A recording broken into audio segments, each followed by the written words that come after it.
In this video, I'm going to talk about how to deal with difficult coaching clients.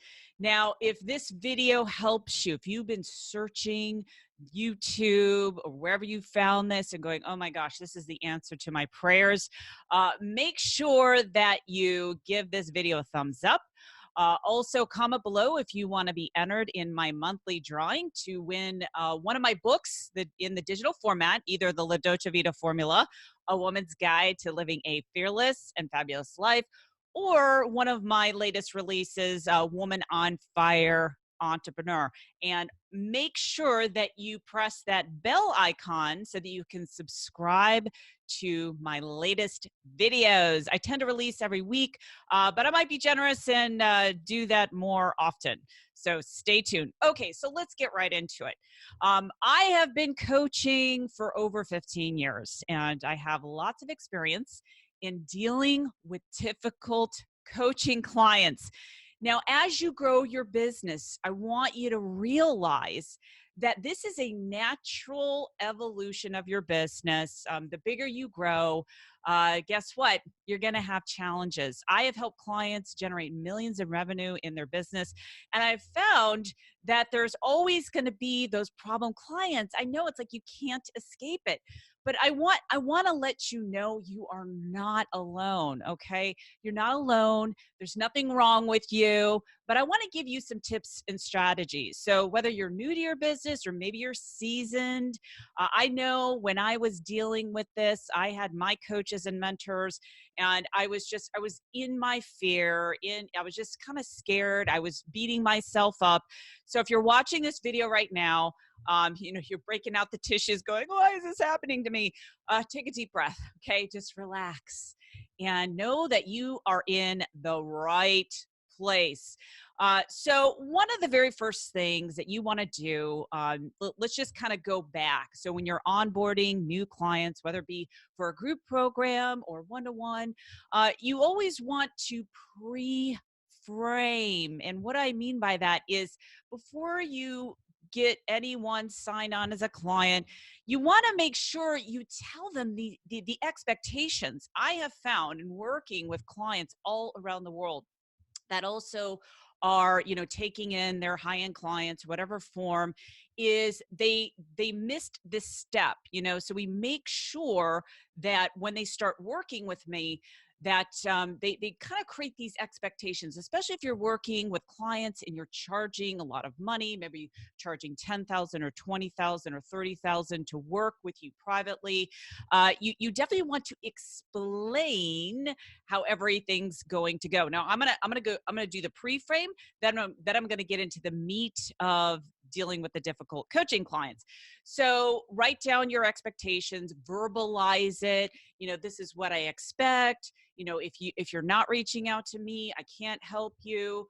Maybe you have a series of steps in your programs of what you're working together with. And it's so critical. It's so critical. When I didn't have these steps in place, I found that it was attracting chaos into my business. So pre-frame your expectations. What is expected of your coaching clients? Because if something didn't work, it's not about you, it's about them. And if they're not willing to take responsibility, which we'll get into in a little bit, it's their fault. A lot of times people like to be entitled and blame you, right? You're the scapegoat, because they're not willing to face the responsibility. They sign the agreement, and guess what? They're responsible. They're financially responsible for making that investment, right, through you. So anyways, pre-frame expectations, making sure you have a contract or an agreement. That is so critical.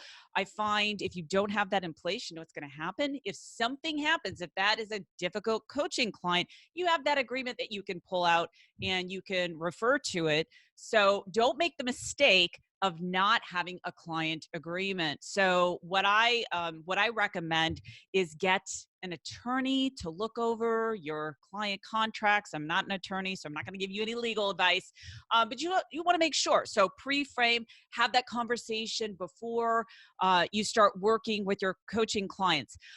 Also, you can have like a little step-by-step guide that you send to your client after they send the contract. Okay, so that's really important. Okay, so now that you understand the pre-frame steps to kind of like make sure that you're working with clients that understand your guidelines and your expectations. One more thing I will say is what you don't want to do, and I've made this mistake, or is it really a mistake, right? Because I think we learn, is you don't want to drag people into your business. Now, what does that look like? Pushing them to sign the agreement when they're really not ready? Because if they're not ready, guess what? They're not going to do the work. They're not going to take the action, and then they're going to blame you and become difficult clients. So now let's get to the part, okay, Heather, I did the pre-frame. I, didn't drag them in. They were on board. And I've had this happen to me where they were on board and, essentially they told me they were coachable when in actuality, they weren't coachable. And they did not want to do the inner work. So a lot of my work is based on reprogramming your mindset so that you can attract higher end coaching clients, master that inner game, and build your business and brand. And I will tell you, the marketing in and of itself, it's just not going to work. So you do get those people that slip through those cracks. I've had clients, I'm going to give you some case studies and stories of clients that I've worked with to coach them through these situations. Now, let me go back years ago when I really first experienced something like this, where it triggered me. It so much triggered me, I thought there was something wrong with me. Now, let me give you, let me kind of paint you a situation and some of the mistakes that I made. So it was in a group that I was signing up this client. And what was interesting, so she signed the agreement, I already had that pre-framed, told her my expectations. And it was like 3 days later where she wanted to get out of the contract. Now I'm not going to get into legalese and, go through any of that. But what I want to make a point with this is that what she did not do is she did not disclose to her husband that she was investing in a program. So what happened is that she had buyer's remorse because she lied. She lied to her husband.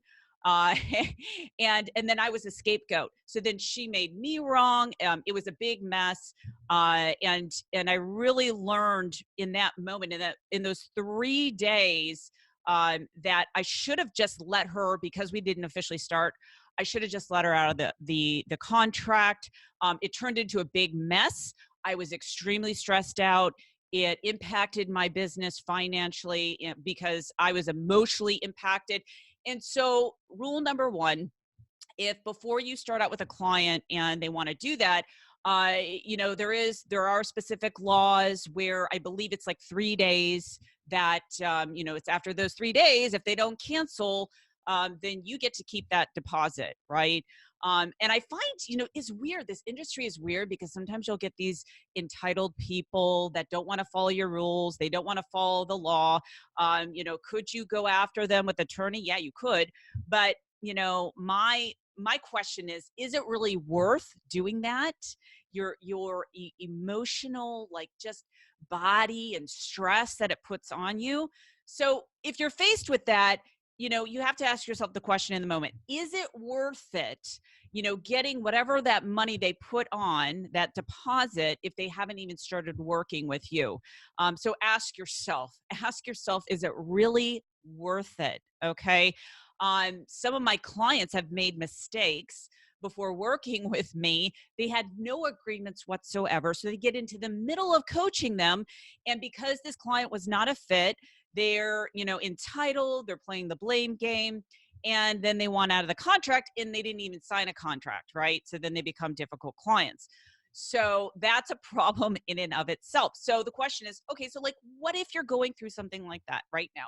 They haven't signed any coaching agreement, you're working with them one-on-one, and then they want out, right? Because you didn't go through, your due diligence of having that agreement created.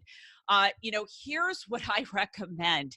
Asking yourself the question, is it really that important to get the rest of the money, or do you want to part ways as friends, right? Is it really worth taking someone to small claims court, which you could maybe win, but the fact is, if you didn't have a contract, it's going to be harder to prove that.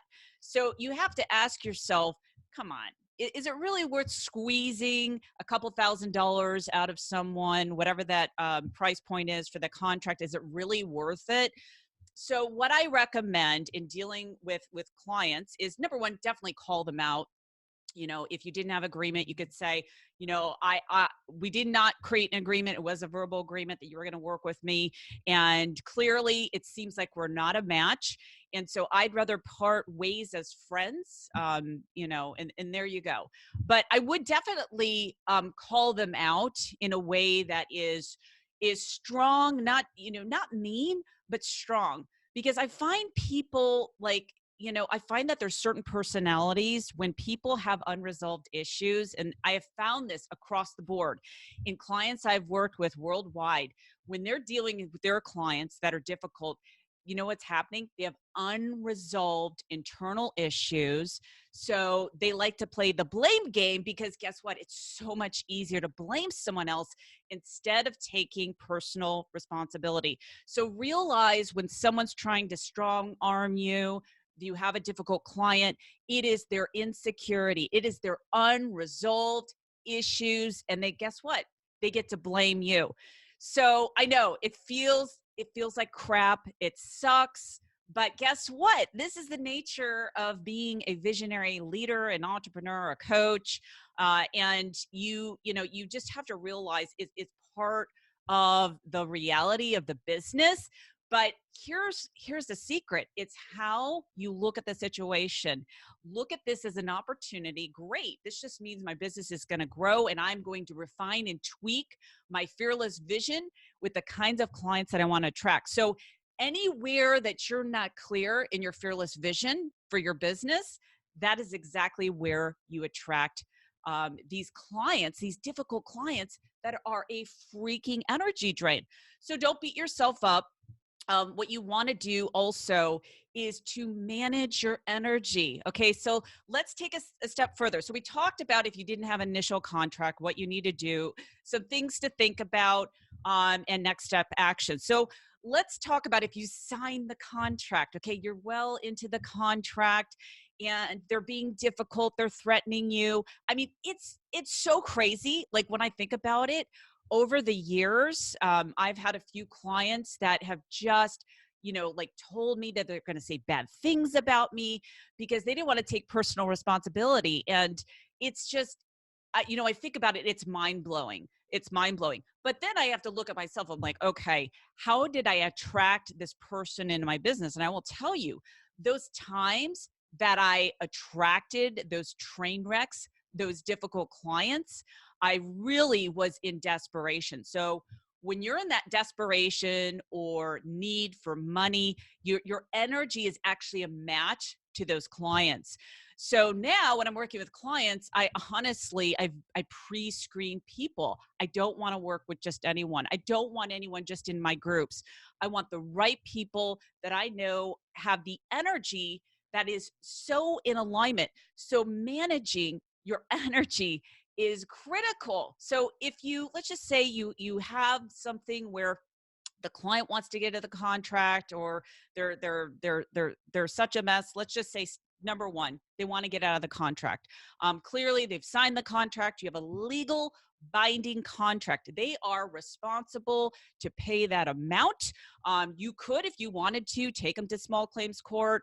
But here's how I want you to handle it. It's so easy to get triggered. So number one, manage your energy. Freaking breathe, relax. And what I would recommend, if you have that difficult client, let's just say it's a Friday, and a lot of times it happens on Fridays, I found with clients. So they send you an email, I want out of my contract, or this isn't working. What you want to do is breathe. And, what you never want to do, so don't make this mistake. I've had clients do this. I'm like, never do that without consulting with me. Is they fired off an email because they're so in their amygdala. They're so freaking triggered. You never want to do that, because the tone in the email that can fire back, that makes them more amped up, and it turns into a big mess. So what you want to do is you want to say something like, um, thanks for reaching out. It's best that we discuss this. Let's set a time to speak on the phone on Monday at 12 or something like that. Why do you never want to handle it in an email? You never want to handle it in an email because of tone. It's hard to hear that, you're not really hearing a voice on the other line. So it's kind of hard to quote unquote coach someone to, just kind of understand what's going on in their mind. So you never want to do that. Plus, you want to manage your energy. Okay, so that's step number one, is reaching out, setting a time that is maybe a couple days from that date. Don't do it on the same day necessarily unless your energy is fine. Okay, so give yourself a couple days to process it, calm yourself down, and then what I recommend, and I've had clients do this, is take out your journal. Okay, I do a lot of journaling with my clients to help them to shift and manage their emotions and their mental state. That is how you will reprogram your subconscious mind. So you want to basically kind of do a mental dump, get all of your thoughts out on paper, and focus on what you want, that end result, whatever that looks like. Focus on that feeling, start writing it out. And what you will see is you will see that first energetically, you start shifting. Okay, it's really important to shift. And then you will start getting clear on the things that you want to say. It no longer is an issue. It's no longer an energy drain. It will weigh on you unless you deal with it energetically. Okay, so let's just say you have the call on Monday. Then this is really important. This is something I had to learn. And I teach my clients the exact same process. You want to listen. Let them tear you apart. I know it's horrible. And people just say just the craziest things. Again, it is their unresolved issues. Typically, it has nothing to do with you. I find it has everything to do with someone's inability to take responsibility, unfortunately. But hear them out. Hear them out. You know why? Because what that does psychologically, it allows them to feel important. Wow, this person listened to me. So a lot of times I find when people have these issues, that there's some kind of past emotional trigger where they felt like they weren't respected or whatever. So giving that place to hear them out is really key. Now, what I would also recommend, actually, before you get on the phone, let's backtrack, is that you write down some talking points. You have it in your book or some notes in front of you. So that way you stay focused, and then ground your energy. Meditate, visualize the end result. Do not, I repeat, do not be attached to the end result. Sometimes you can get that client to stay, sometimes not.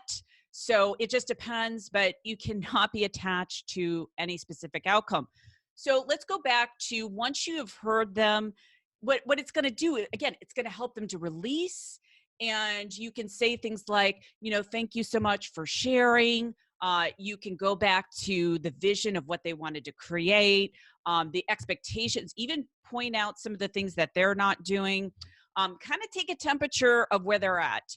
But I find if you allow them to just kind of release their negativity, then that puts you in a better place. You could ask a question like, are you open to some coaching? And then you could say, something like, I find one of the reasons why we signed an agreement is for these reasons that come up. I get that, that you might be frustrated or whatever. So you can name exactly whatever it is that they're telling you. And then some people will not be open to coaching. Some people will just be making you wrong. And then you have to decide what you want to do. So let's just say you get to that point and they're like, no, I'm not open to coaching. I just want out of this agreement. then, you could bring it up. Well, you did sign an agreement, you owe 10,000 more on your contract, or 2,000, whatever that is. And you can decide if you want to let them out of the contract for a certain amount, or just call it even. Um, it really is going to be in the moment decision, because what can happen is, if that person is so amped up, and they do, like, legally, are in they signed the agreement. I mean, this is what blows me away. They signed the freaking agreement, and yet they're not taking responsibility because they have unresolved issues. You're the scapegoat. So yeah, you have to ask yourself, is it worth getting a couple $1,000 out of this person, even though legally you're entitled? Because here's what you want to think about is, in this day and age, people can just rip other people apart, say bad things about you. It's happened to me. And you have to ask yourself, is it worth it? Is it really worth taking someone to court for a few hundred or a couple $1,000s? For small claims court, you can take someone up to $10,000. I've had clients that actually, like, Heather, no, I want to do that. And, to me, you just have to ask yourself, is it worth it? Especially if, let's just say, you're a service provider where you did deliverables like a done for you project. You might want to consider that, or do you want to walk away? I find it's a personal choice. Let me just tell you a story of a client I was working with. So she came to me. She had a problem client, and we came up with a couple solutions. Number one, managed the energy. I told her to shift her energy. I said, because what was happening is she was making this about her as to why this client didn't want to stay. But you know what happened? The client, number one, was a PIA client. The client was uncoachable. The client didn't do anything that my client told her to do. So can you see, the person just was not ready. They were a hot mess, and it's unfortunate, but it happens. It's unfortunate. So we looked at the situation. I had her manage her energy, and I said, okay, do not respond in an email. Just respond that you want to get her on the phone. So she basically booked it a few days. She waited a few days, actually, to have the call. So she immediately reached out to her. Hey, let's have a call. Had her listen. This person, it's so funny because this person was just basically trying to twist her up. And I said, don't buy into this person's energy. Like, she's going to strong arm you, which she tried to. And I gave her kind of like two ways of doing it, either to work with this client longer or just to let her out. And she decided, she really decided, she said, you know what, this client is such a pain in my butt that I just can't stand it. Like, it's literally tearing me up inside. And so she was able to part ways as friends, as I mentioned before, and freed her up. Now, this is the beauty of realizing that we do live in an abundant universe, is that as soon as she let go, she had more opportunities and more clients flowing to you. So not one client holds the keys to your success. If you're faced with a difficult client, and as you grow your business, you will, it's just a matter of fact, right? I'm going to bet on it. It's not about you. And it is also about a learning lesson. So when we looked at the benefits, it taught her to tighten up her boundaries, because what happened in the beginning of this contract, her boundaries, my client didn't have any boundaries. So I said, let's look at these lessons. And so now she has a pre-frame. When she onboards clients, this is exactly what I expect. And there you go. So again, to me, are there really any mistakes? No, I don't believe it. I believe that we attract those clients to us to allow us to get crystal clear on our fearless vision. Like, look at what you don't want, go back to your fearless vision, and you want to tweak it and tighten it up so that you're in alignment with those amazing clients. So I hope this video has helped you. If you've got a client horror story below, post it. If you want to share that with other people, other women coaches that are watching this, or maybe you don't have a coaching business, just in general. If you have a story, it really does help other people. But just realize, Again, there's nothing wrong with you. It's all how you handle and manage your energy. So if you like this video, please put the thumbs up. The thumbs up will let people know more about this video, especially if they're searching late at night going, what do I do with this PIA client? I really want to give women, just amazing advice so they feel that they're not alone. And also, please subscribe to this channel. Until next time, this is Heather Peckin, and live fearlessly.